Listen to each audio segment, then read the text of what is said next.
happened to move in next door to a drug dealer, and where we just bought marijuana for $28 a kilo and smoked the rest of it. That's what we were doing. Before, your pattern had been after work at the sawmill, you want to get home quickly so you can take your dope. I was frustrated because I couldn't be the person that I saw. I said, Lord, I can't do it myself. Would you come in and do it for me?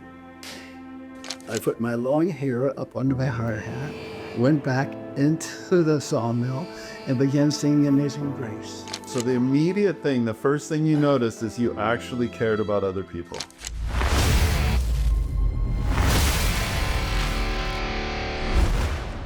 Evan, my good friend, thank you so much for joining me for the INNOVAT Podcast, where we explore the intersection of innovation and social impact. You are the OG of social impact innovation. That's not my fault. It's not your fault. You're ambushed, which is another innovation. Not making your own decisions, but being led by the Spirit. Just been around that long. Yeah, so you, pastor, you're the founder and pastor of the Homeless Church, which is not a ministry to homeless. It's a church for the homeless, by the homeless. It's in their context, yes. You came to the Bay Area in, 1994? 94. I remember, because you came before I did, and I came in 97. I was just trying to price our dates. Yeah. So tell your story. Let's see, how did you're a faith guy, you're a pastor. How did that happen? You used to be a hippie, right? Mm-hmm. Well, in order to change that, I was working at a sawmill. Trigger alert. Evan's a big pastor, faith guy. Jesus is everything to him. Me too. So if you're triggered by faith talk, you're going to be triggered here. But Evan, what I like about you is you don't just talk it, you live it. So, okay. Yeah. Trigger alert. So continue. That's what happened right away. We were living in the city here, in San Francisco, actually. We were beginning from 66 to 70 or 71. And that's when the drug scene changed. The marijuana and the mescaline, psilocybin, peyote was taken over by hard drugs. CBs and smack and cocaine that came in, and many of us, you may remember historically, responded to that by moving into the country. We left. So you were a hippie. It's called. Did you fled the city because you didn't like the vibe? Many of us did. You remember the Whole Earth catalog? You ever hear that? There was a big publication of how to live back with wood stoves and that's a whole other story. You also have a degree from Harvard, right? That's true. Mm-hmm. What is it? History? Was that it? Oh no, English literature. English literature. Wow. You won't get bored in degree. Yeah. That's the degree required for a hippie.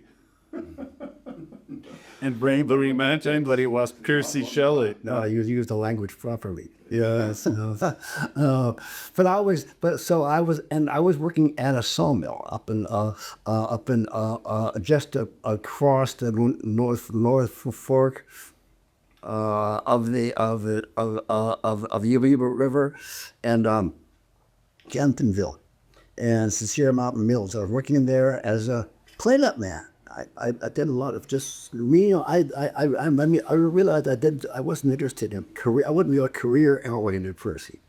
I just wanted to, and as a hippie, I just wanted to be able to stay high and live in the community. So you bit back. This is very interesting to me. So your driver, you really resonated with the ideals of the hippie, like this anti-society going back to. Yeah. What were the ideals of the hippie? The true ideals, because people look back and they think it was free sex and drugs, but there was something deeper than that. It was love, with peace. It was honoring one another, caring for one another. The communes were that.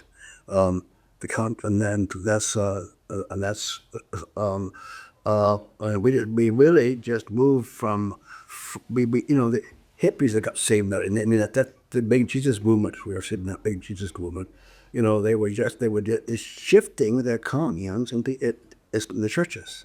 Yeah, that's what a commune really is people by choice living together, helping one another, and um, and living with I would say actual righteousness. You know, Had you come to San Francisco as a hippie, or you're not from? no, I'm from Maine. You're from Maine. So did you come across as part of the hippie migration to the West Coast?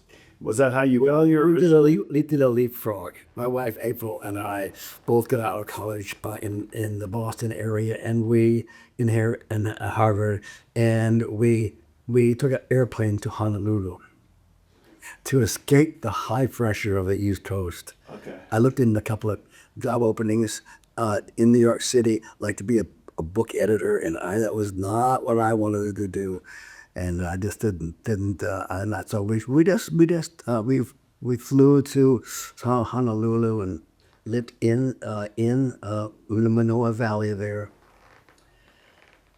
and I had some wonderful years, couple of 2 or 3 wonderful years, and then we just took a boat to San Francisco. We didn't know what was here. We had no idea there was any kind You didn't think it was the center of hippie central. We had done a little bit of LSD in Honolulu, but we never did marijuana. We didn't do anything else. Were you a hippie in Honolulu, or just No, you just? No. We just did a little acid. And you weren't in part of the movement at all. You're just. We were on the outskirts of it. I noticed. I ran into this guy who was a musician and was singing at a pizza joint, and he was singing about need a whole lot more of Jesus and a lot less rock and roll, and we just fell in love with the guy, and that scene I actually bought it Martin D what it is D32 or whatever that 38 whatever it is got guitar and learned to play a little few chords, and I actually sang once at a I haven't had a word for it, but anyway, wrote those songs and sang. Anyway, so I was, and that was kind of a hippie thing you had to do, but we weren't hippies till we came here. Then we came under the Golden Gate Bridge at 5 in the morning, and in early 66, and by 2 p.m. we had an apartment on Nob Hill for $85 a month, and I'm just talking to you about background. That was a big driver of the communes. Yeah, so that was how we came into it, and happened to move in next door to a drug dealer, and where we just bought marijuana for $28 a kilo and smoked. We sold free lids, 3 ounces to pay for it, and smoked the rest of it. That's what we were doing. So that was our lifestyle, and we ran into. But you were working like janitorial jobs. No, I wasn't working all that point. My wife used to call them secretaries, and then she was working down on Montgomery Street in a firm as a secretary, and I spent a lot of time walking around the city writing poetry, but what happened was we ran into this is an interesting situation in San Francisco at this time. We went into a couple of groups because we didn't have that many friends of high school kids who were living in apartments together and going to high school, and their parents were cool with it. That was fine. Yeah. What years were this? 66, 5, 6, 7, 8, 9, 70. And you're old enough to be my dad. Okay. I was born in 70. You're a baby boomer, I guess, right? Yeah, okay. Yeah, me, I'm the baby boomer. think so. No, we were war babies. April and I were the first of the generations war babies. We How old are you now? well, my both our parents were separately in the Navy, and they right in December of 41. What was it? Got me my days here. Well, when Japan had attacked, Hawaii with Pearl Harbor, they joined the Navy, and they wanted to leave a kid behind, and that's why they're called war babies. And a big bald stipulation. Or I think that's the boomers, because the boomers means a boom in population. But I think the boomers maybe were born when you get back from the war. But Yeah, you're right. And that's why actually the generative generation was the war babies. That's what happened. And then they got back and they multiplied their families, and they built little towns for them. All of that huge population bulge. Yeah. So as who we were born in a wonderful time, I must say. Praise the Lord. You see all of this change and all of the driving of So you're in the San Francisco hippie scene, and how long were you there? That's 66, 70, 71. Okay.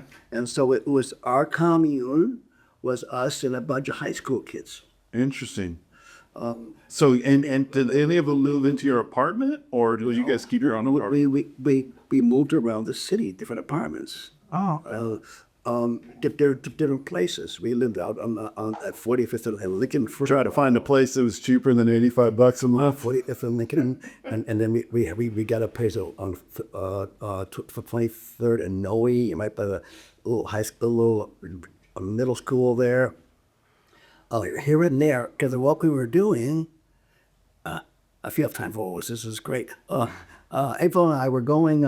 April and I would drive across the country in various amazing vehicles to visit our parents in Maine every summer. Okay. And so we would come back and say, "Hey, where are you guys living now?" We call them not cell phones, but we. Oh yeah, actually dial away. Where are you guys living now? So we would move back in with them, and so that was it was just so. So you'd spend your summers on the road, and you'd enjoy the trip back and forth from Maine. Right. Well, yeah, I'm up through. Yeah, and we always went. At least we did at least 4 times, and so that was like, and we never took the same route. Okay. And we would camp along the way.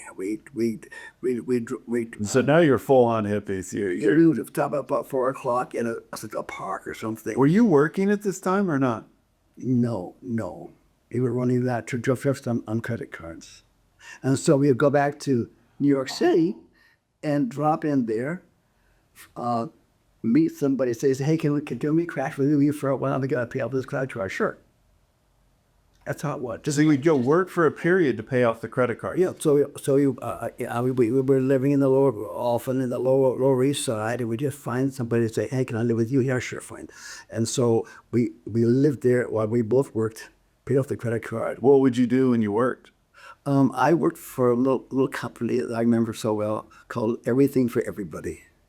If you wanted some shelves built, Sandy buildings. wanted a wall painted, and it's EFE, but the EFE for Everybody was in the Lower East Side. And you'd go back periodically. I worked there a long time. Here, then we go there, then we go up to see our parents, and then go back some different route. Interesting. That was, and so that was, it was. You didn't work here in San Francisco at all? Yeah, I did. Okay. Yeah. Just long enough to pay off the bills, and then you're living off the land, living with each other. It was so cheap. It was just so cheap. Yes, different world is cheap. Different world, yeah. It was a different. Yeah, my dad used to not. He wouldn't pay I think he said he wouldn't pay 13 cents for a gallon because he could drive down the block and pay 11 cents. Like, wow. That was like when I was little. Yeah, 70s. Yeah. Those days, it was about 18 cents a gallon. We're in that particular 60s. Like that.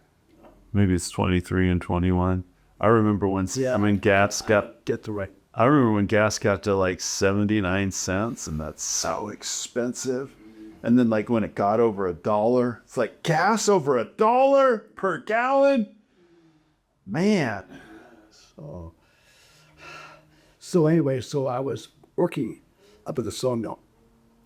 It was a fellow who came to the sawmill before me. So you had fled the city. Now you're living in this commune out because the vibe in the city had gotten too hard. But at this start, we made a couple of years searching for property over Mendocino and different counties, and I went up and found this land up in Nevada County, 8.989 acres, and just raw land. Did you guys buy the land? We bought the land, $8,000. Wow. So you guys, the commune, all pooled their money? Or So just me, I bought the land. you bought the land? You still own it? No, when we left for Bible school, we sold the land, and I finally paid off my college debt. Good for you. Because I was thinking, Quite a good investment. But if you'd held it till now, you'd be multi-millions. I guess, I don't think people had any college debt, but I did, and I thought, I'm too spiritual to have to pay debts. But when I got saved, So you never paid your debt. You kept deferring the debt when you were. yeah, I ignored the bills. Did they keep added to it? The interest? So, not that I know of. Yeah, that's back then. Everything was easy. We actually cared for one another in our society. Okay. So you go up there. So I happened to work at this place, and there was a sawmill cabin on skids that they used to move around the yard here and there, and it was over there by where we were working in the planer chain. The planer, I mean, I wasn't working in the chain. I was just working in the. And so, but this guy Lynn used to was before I came, he a strong Christian fellow. He went in and tore all the Playboy centerfolds off the wall, and nobody put them back. And so and then he left the Pentecostal Evangel, so somebody got magazines around, and so I was reading. And this is a part of the story. My life's too long, but part of the story, I would on my lunch hour, I would read the Bible. On the 10-minute breaks, I would look at the magazines. Did you still doing this as a hippie English major? You're not. Oh yes, exactly. Yeah, we were very hungry spiritually. We knew that all this junk religion down in the Haight-Ashbury was just that, junk religion. We had a word for it, ooga booga. I call it ooga booga. And anything that was, saying that anybody but Jesus Christ was the Lord, we knew wasn't true. Or I knew that. My wife, had never gotten saved, but I served the Lord as a Baptist kid from the 5th grade to the 8th grade, and I knew the truth, but I wasn't living it. I just knew that before I was done into high school, I stopped. Plus, there's so many failures, there's so many internal inconsistencies with the Ooga Booga. It's like, everything's okay minus this one category. Okay, there's something wrong about that. Yeah. It's like, we embrace everything except we adamantly reject this one way. Yeah. Okay, there's a logical inconsistency there. Whatever it is, you just know that it's just not true. So there was that in me, and I was looking in the Bible. Goes back before that when I was. You could shift this anytime you want to. We were living up in Maine at my grandparents' place, 125 acres of Milo Lakeshore and big old place. Most of the woods, of course, is Maine. And my grandfather was a professor at MIT, and kind of a famous fellow, and he was writing books. And he could kill up to the house to where we were living a year round. So that was a new thing for the family, and he gave me a Bible. Wow. And So your grandfather, MIT, super smart hero guy, gives you a Bible. then he gave me his family prayer list, which I never lost. I kept it, and What about that Bible? when I got in, I've honored the Bible. I just know where around now. But That you've kept that Bible, you just don't know where it is? no, I don't remember how long I had that Bible, because that was pretty early in my life. And then he gave me the prayer list, which after I got saved, I began praying. I prayed it into the family, and up there in the mountains of Nevada County, praise the Lord. So anyway, I read this little sidebar in the Pentecostal Evangel magazine about the word, ABC, maybe ask, believe, confess, So okay, because I was frustrated because I couldn't be the person that I saw. I could live the culture I saw in the Bible. I wanted to get in, but couldn't get in. So I Couldn't align with your own ideals. was frustrated. Nothing is up. So I said, okay. So in the 10-minute break, I said, Lord, I can't do it myself. Would you come in me and do it for me? Or somebody else? When you say bang, tell me, what was that? Did you have this feeling? Was there experiential or? Fast. I became another person. Did you feel a lightning bolt, a shoot of power go through your body? No. What I did was I put my long hair up under my hard hat, went back into the sawmill, and began singing Amazing Grace. So in other words, And you missed your long hair. Boom. That was a sign. No, I got it. It's a safety thing. Oh, okay. Your hard hat. A safety. Okay. And I knew I knew it was talking about me. I realized I was talking about me. And but what happened, and I realized this recently became so clear. I didn't know what happened. I didn't know, and I had this feeling of, I see everything differently now. I went home that night. I didn't drive right home to get loaded, get some floats and dough, because you don't smoke dope in the morning before you go to the sawmill. It's too dangerous. There's lumber flying. So were you addicted to dope? You could say that. Probably, yeah. It's just the lifestyle thing. The lifestyle. But, anyway, but I didn't do that. So before you would drive home because you want your hit. Before, your pattern had been after work at the sawmill, you want to get home quickly so you can take your dope. Yeah, just smoke a little dope and then you go, okay. Oh. I'm not addicted. I just need my dope. Yeah, all right. It's just marijuana, and it wasn't hyped marijuana. It was just marijuana.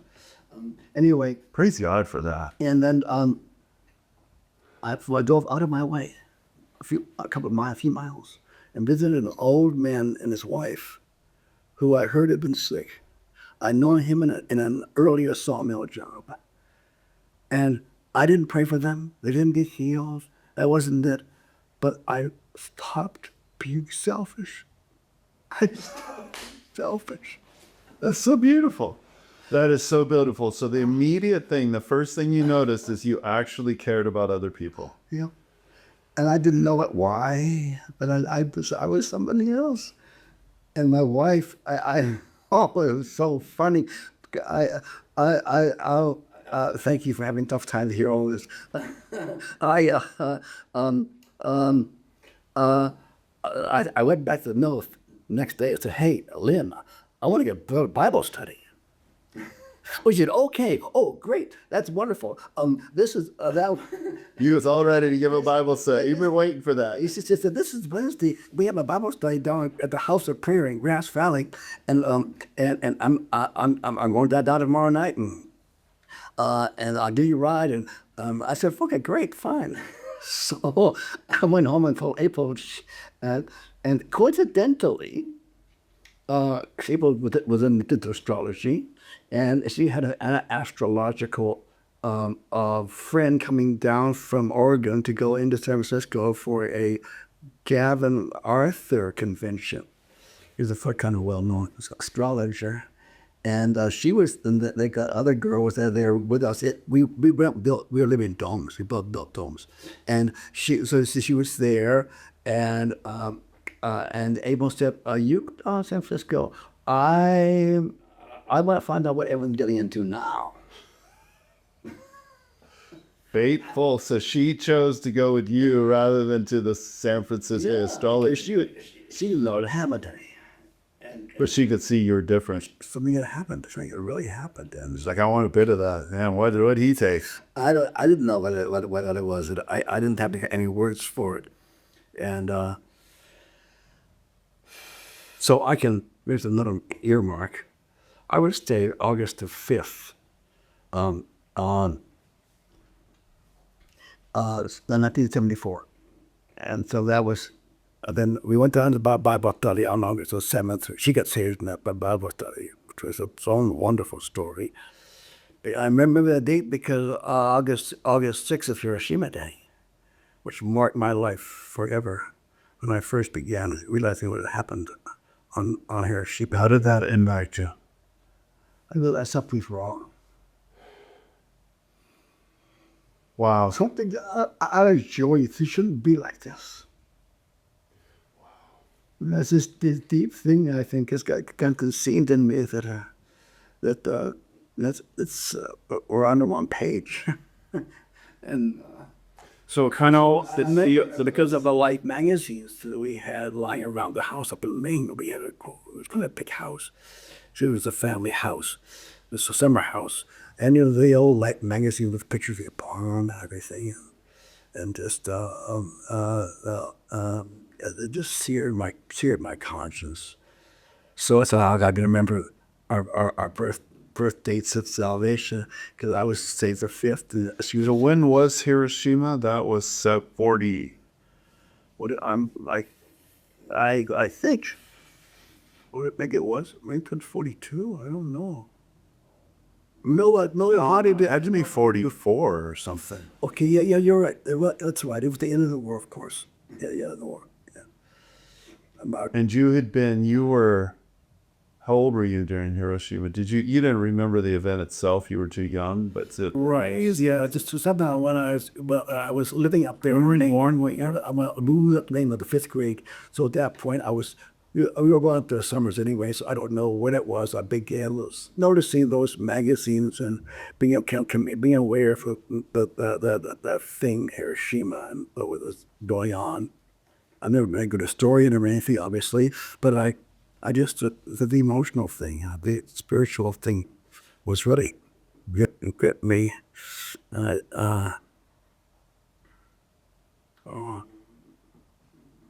So now I think that's really, and that goes way back at me. I think that, that's what drove many of us, consciously or unconsciously, to drugs. That we've gone too far. And in the ideals, you're opting out of society. I don't like the values of society. We're trying to create a counterculture, and then you felt drugs are like a false salvation. You're exploring that, but you realize that's not it. And you finally realized it when you met the real thing. There is a real thing, and because Emily went to Hawaii, but at a college we were not career oriented. We didn't feel we had a buy-in on anything in the culture. We didn't. So we just lived substandard and happily so. And then we feel hippies that was just no changes, just live substandardly and happy. So we were never career oriented. And so, 'cause I think I kind of dropped out of the culture when I heard about Hiroshima. Wow.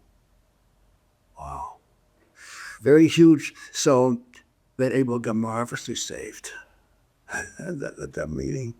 When you say marvelously saved, Well, we were two people up there teaching, Daphne and John. And John was they're both here, probably in their late 20s. Did John, Daphne, did John was teach John first, John that night, and then Daphne started on Romans 7, and for those who aren't biblically literate, what's Romans 7? I do what I don't want to do, and I don't do what I do. I'm struggling, and help me, that's what got a hold of April. Daphne was teaching that chapter, and So Romans 7, for those who are biblically illiterate, is an articulation by the Apostle Paul in the Scriptures where he's talking about his own internal struggle and his inability and his lack of power to live up to his own ideals. You said that's what really hit you. That's also what hit me. Well, that's what hit April that day, but that idea that you did not have the power to live the way you wanted to live is what led you a couple days before. That was the same internal thing for me when I suddenly had the humility to acknowledge that I do not have the power to live up to my own ideals. And I need more power so that I can be the human being I want to be. Wow. Okay. So April hits her deeply, and she goes in. She's always throwing up and goes up. I've ever reminded. She got up. She thought it was over. Class, but actually it wasn't. She just got up and headed for the door, and I got up and went with her, and Daphne left. It's a little church about 4 times the size. This is for maybe a 40 feet by 40 feet, and it used to be a chicken coop, and so the Daphne came over and stopped us at the door, and said to me, "Have you ever been born again?" I said, "I think I have," and April said, "I really like these people. I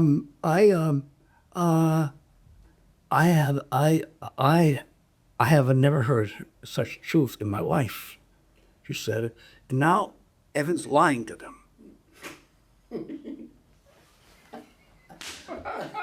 She said that right now. That's her story. And Daphne turned to April and said, "Have you?" She said, "No, I have not." Wanting to tell the truth. She didn't want to be like me and tell a lie. But she didn't fully understand that you had been ABC a couple days before. I was the balling me. Maybe that's what it was. And Daphne said, "But you want to, don't you?" and April said, suddenly she was in this tunnel. This tunnel. There were voices coming in saying, "No, don't do it. Don't do it. Don't do it." And Abel said, "Yes." Or yes, quietly. And they all went away. All the voices went away. She got born again. And for her, it was and then the other dramatic thing was that they had scriptures on the wall. Whosoever recently in the Lord shall be saved. And the scriptures were moving on the wall. We were not on acid, but the scriptures were moving on the wall. And so we were thoroughly saved. Not on acid, but there's a passage in the Scriptures that says to not be drunk with wine, but be filled with the Holy Spirit. You were having definitely a heightened spiritual experience. April said that when you drive you home, I said, I think some of these other religions have a portion of the truth. And April said, "I just met the truth, and it's nothing like those things." We'll have to interview April. She's a wonder and a marvel. Praise the Lord. So That was our salvation. So we just got born again, and we've been noticed that a lot of our IKP friends were in that church. We go to Nevada City, Grass Valley, and they were in this church. And there was a great revival. Everybody at the National Foods place in Nevada City got saved. The Jesus movement is awarded. You know, I mean, you mentioned the term born again, which is often a catchphrase inside evangelicalism. But, you know, let's deconstruct that. It's like that's a very good description of an encounter that changes everything. And it's a new life. That's something that comes from the scriptures, where Jesus says, if you want to be my follower, you have to be born again. And it's a life changer. New family with people in that church. And Lynn, he was, but What about your grandfather who'd given you his Bible? Is he pretty thrilled? my mom told me that at a certain point in his life, he changed dramatically. What about your parents? Were they? No, my dad was a novelist. They went to Harvard, Radcliffe too. My dad was a novelist and stayed secular pretty much. Apparently, he'd been some kind of altar boy in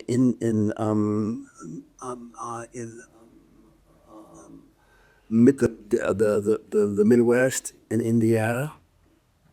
But they went to Harvard and became kind of a Harvardian type intellectual and an author. And my mom was just a good mom and take care of the kids. And she got saved in my arms in a hospital in San Francisco. She's dying. Beautiful, yeah. Sweet. So then how long before how'd you end up back in San Francisco? Well, we've been to Hawaii and I don't know. Yeah, if Back the second time to plant the church, doing what you're doing now. what now? Yeah, no. Just so you're up in. I get you. Yeah. Continue the story. Go from there to how you got cold souls. Okay. This is you would when you say this is the 80s then or We were in verse 74. We were saved in 74. saved is okay. Right, and so we went to school. This wonderful little church in Grass Valley, House of Prayer. Very intense bunch of new believers, and Grass Valley is in Nevada. the North Grass Valley and Nevada City are in California. Okay, so all this was in California. So you got to go from up by Nevada City. Okay, so you go up Highland 80 and then you turn off to Grass Valley. It's the heart of the gold country. Yeah, that's what it was. What it is. Go up 80 towards Reno, basically. Yeah, and then turn north. Turn north, 24th, and go up Highway 49 crosses 80, and you go up to Highway 49 or higher. So this little fellowship was an offshoot of a Bible school down in Los Gatos, Highway 17, running between Santa Cruz and Valley. Bethel? No, it was just a little Bible school up on Summit Road. But I've seen going over to the top, Summit Road. Of course, all the time. I drive there all the time. In fact, I'll go there tonight if I make it to go play basketball. Okay. Oh, you could put that to that way. No. I go through there and I play basketball at Holy Cross Parish. Oh, Paul. Okay. So I didn't know they had a Bible school, but I said I need Bible school. So we went to Bible school. I went to Bible school, and they just took care of the kids, and so we said that it's a 1-year Bible school.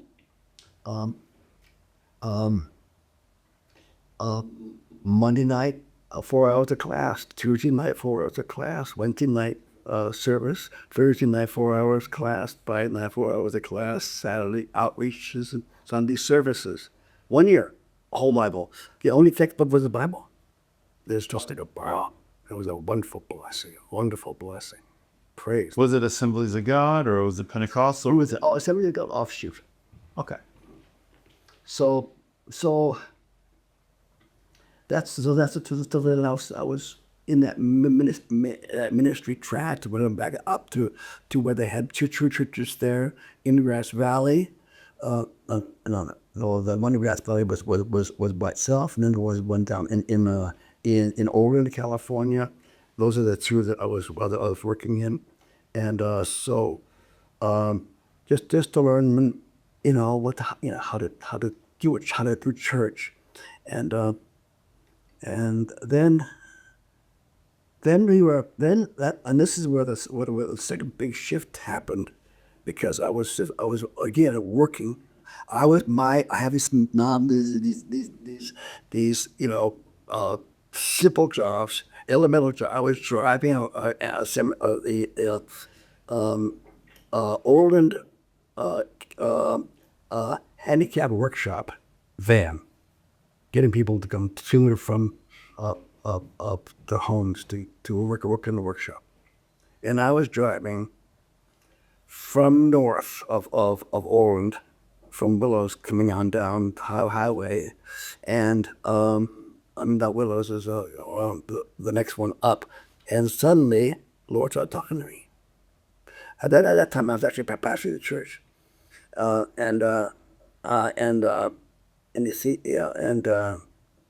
he said revival to that church.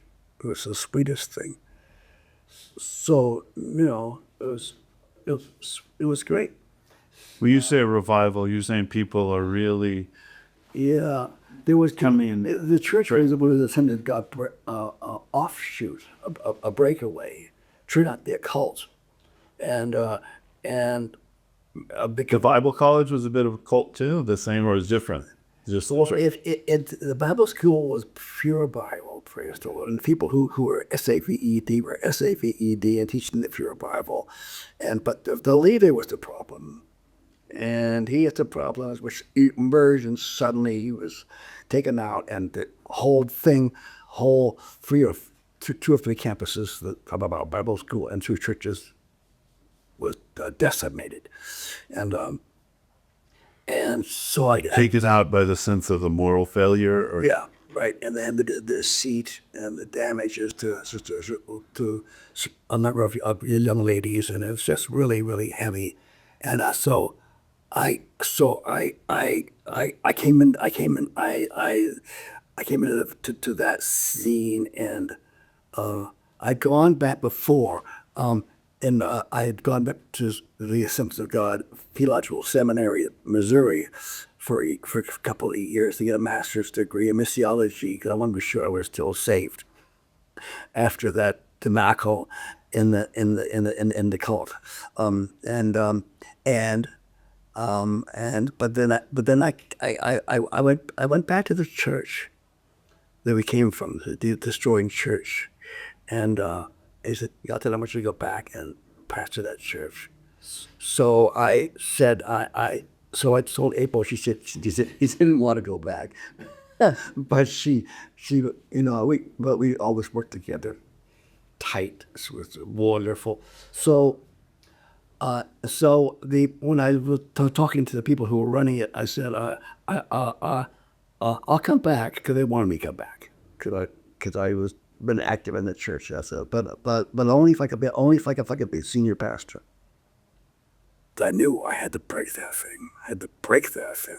There's no way, except because the people who were actually on the board, they were not. Neither of them was evil, but they had the same control in nature. It was bad, and I said I knew that I couldn't do anything if I couldn't be senior pastor. So, and they said okay. They were busy also publishing a Bible study series, so they had nothing enough to do anyway. It was okay with them. So I went in and God brought revival. did you really break that spirit of control and the Yeah. And God sent in these two young ladies, to a Sultan leader, two Sultan leaders, and boy, they took that thing to the roof. It really wasn't me. It was what God did, in that situation. And that was, it was just so dramatic, just so sweet, so powerful. It was a real revival, and people were able to get us set free. We're set free. And then in the middle of that, that's when God called me away. I was driving down from up and by Corning, and God said, "I want you to resign this church and go to San Francisco, to the homeless church." And then he started to describe it to me, and so I was crying. I had to pull over. I couldn't see to drive on Highway 5 there, and he just said, "The homeless church it is not an outreach to the homeless. It's their own church." It's comprised of a number of pocket bodies that are already they're already living on the street, and it's trans-denominationally supported with staffed, 1, 2, 3, and then 4. She said, "There's a warehouse." I wasn't even living in the city. I wasn't, but he showed me the warehouse, and where homeless people. I saw it at the day service center. Homeless people could come and hang out and be honored and shower some laundry, and I had arranged a transfer of we had and be healed. Or we had arranged with the local Potrero Hill Neighborhood Health Center a transport for people who were really in bad shape up to that place. When I came back, I kind of was looking for it. What to try to set it up, and where is it now? Where could it be? I thought I might have seen the building. I drew up the plans for how it could be used as a day service center. But I knew it was down the line. So I was two things the church obviously was 1, 2, and 3, and thus this thing was farther away, and yes, it had to do with how to really help homeless people. And when I got down there, I saw how necessary it was, and then but then also I knew it was going to happen. He said, "There's a warehouse," so I wasn't worried about it. So I just we're gonna go and sit down at church, and then praise the Lord.